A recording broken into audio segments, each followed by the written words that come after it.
মোহতারাম, আমার বিয়ে করা খুবই জরুরি, কিন্তু পারিবারিকভাবে আমার বাপ মা বিয়ে দিচ্ছে না। এক্ষেত্রে আমি কি করতে পারি? খুব ইম্পর্টেন্ট একটা বিষয়। বিয়ে করাটা কখনো আপনার জন্য ফরজ, কখনো আপনার জন্য সুন্নাত, কখনো হারাম, কখনো ওয়াজিব। যদি এমনটা হয়ে থাকে যে আপনি বিবাহের প্রয়োজন মনে করছেন, আর্থিক শারীরিক সক্ষমতা আছে, বিয়ে শাদী না করাইলে আপনার জেনাহে লিপ্ত হয়ে যাওয়ার সম্ভাবনা আছে, এমন অবস্থায় বাপ মাকে সুন্দর করে বোঝান। যদি বাপ মা রাজি না হয়, এরকম উদাসীনতা দেখায়, বয়স আর কত হয়েছে, না এখন বিয়ে করা যাবে না, এখন করা যাবে না, আর ওইদিকে আপনি প্রেমে নিমজ্জিত হাবুডুবু খাচ্ছেন, ওদিকে জেনাহে লিপ্ত হয়ে গেছেন বা হয়ে যাওয়ার সম্ভাবনা আছে, আপনি বাপ মার অনুমতি ছাড়া বিয়ে করতে পারেন। তবে নবীজি হাদিস লা নিকাহা ইল্লা বিওয়ালিয়্যিন, যে মেয়েরা অভিভাবকের অনুমতি ছাড়া বিয়ে করতে পারেন না। তবে কোনো মেয়েও যদি এরকম হয় যে বাপ মা উদাসীন, মেয়ের বয়স 30 বছর হয়ে গেছে, 26 বছর হয়ে গেছে, 33 বছর হয়ে গেছে, ইসলাম শরিয়ায় এক্ষেত্রে বাধা দিবে না।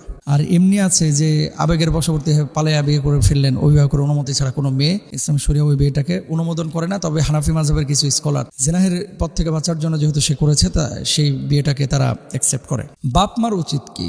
বাবা মা এখন অধিকাংশ ক্ষেত্রেই এই ব্যাপারে উদাসীন, যে অল্প বয়সের ছেলে মেয়েদেরকে বিয়ে দিতে চান না। অল্প বয়সে বিয়ে দিলে কি আসলে ছেলে মেয়েদের কি খুব বেশি ক্ষতি হয়? দেখেন, বাংলাদেশে এই যে গত বছরও 90% বিসিএস ক্যাডার যারা হয়েছে তারা কিন্তু বিবাহের পরেই হয়েছে। বিয়ে শাদী করলে পড়াশোনা খারাপ হয় না, ভালো হয়। বিয়ে শাদী করলে রিস্কের বারাকা আসে। বিয়ে শাদী করলে লাইফটা সুশৃঙ্খল হয়ে যায়। তা আপনি যদি অল্প বয়সে আপনার ছেলে মেয়েকে যখন ইনকাম শুরু করছে বিয়ে করায় দেন, তাহলে এই ছেলে মেয়ে পরবর্তীতে দেখা যাবে তার সে বাবা হচ্ছে, আপনি নানা হচ্ছেন, দাদা হচ্ছেন, দেখবেন ভালো লাগবে। এবং এক্ষেত্রে ছেলে মেয়ে যদি আপনার উদাসীনতার কারণে গুনাহে লিপ্ত হয়, জেনা ব্যভিচারে লিপ্ত হয়, অনেক সময় বলা হয় যে আপনার ছেলে তো ওই মেয়ের সাথে প্রেম করতেছে, আপনার মেয়ে তো ওই ছেলের সাথে প্রেম করতেছে, এই বয়সে একটু একটু করে, এরকম বলে কিন্তু অনেকে। হারাম, এগুলো করা যাবে না।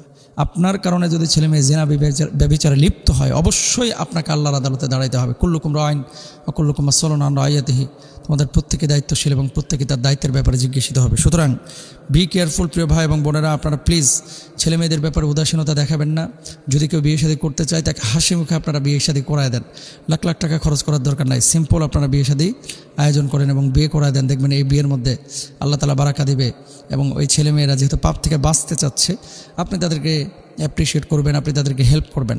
আর বাবা মা দুইজনই এই ব্যাপারে, ছেলে এবং মেয়ে যদি বিয়ে করতে চায় তাদেরকে হেল্প করেন। মনে রাখবেন যে আপনি একজন সৎ বাবা, আপনি একজন সৎ মা, সতী মা, যে কারণে আপনার ছেলে আপনার কাছে অনুমতি যাচ্ছে, আপনার মেয়ে আপনার কাছে অনুমতি যাচ্ছে।